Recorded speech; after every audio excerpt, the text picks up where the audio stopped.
I'm gonna make you a better violinist in 5 minutes. So put this video on full screen, don't scroll through the sidebar looking at other thumbnails, full screen and full attention.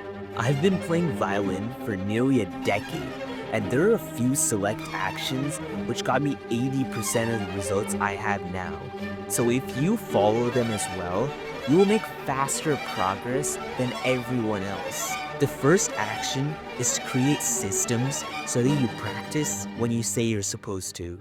Procrastination overwhelms everyone except the top 1% who know how to beat it. And their secret is to use a method called habit stacking. Habit stacking is basically pairing an activity that you already do with a new habit that you want to add. For example, after brushing your teeth at night, you can practice violin.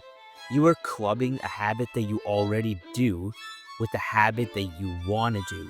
By clubbing this new habit with an old and existing one, you are less likely to miss a practice session, hence making you more consistent. Remember, consistency is key.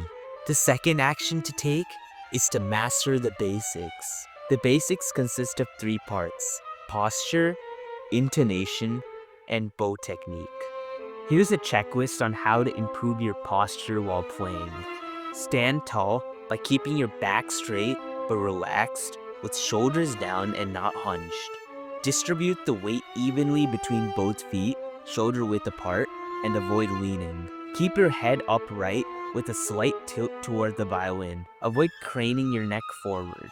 Hold the violin at about 45 degrees to your body, slightly tilted down on the E string.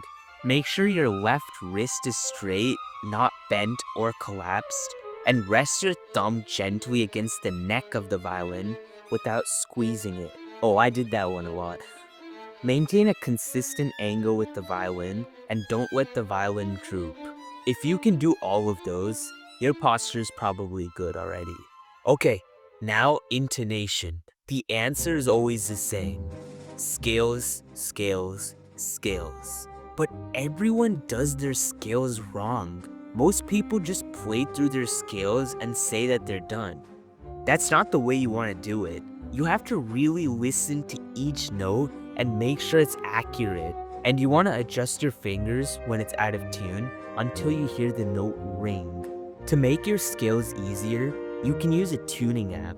Every time you play a note, try to get it closer to the middle green section, especially the biggest line. The closer you get to the middle, the more precise your intonation is. And now bow technique. I'm not going to explain it in this video because I've already made a whole video on how to improve your bow technique, so you can click and watch that. I think I'll link it up here, so you can watch that there. Now the third action is to listen and imitate. The way you make fast progress in something is by having a mentor or someone more advanced than you and you learning from them. You can listen to pro violinists and pick up some of the things that they do. If there's a solo that you're working on, just YouTube the solo and listen to it. What are they doing different than you? Why do they sound better? How are they playing the dynamics? What notes are they emphasizing? What style are they using? But if you really want to take your playing to the next level, you have to exaggerate the dynamics. Dynamics are how loud or soft you play, with loudness being indicated as forte and softness being indicated as piano. Go extra loud or extra soft. Increase your entire dynamic range. And by mastering these 4 violin techniques, you'll be well on your way to unlocking your violin potential. If you liked this video, don't forget to like and subscribe.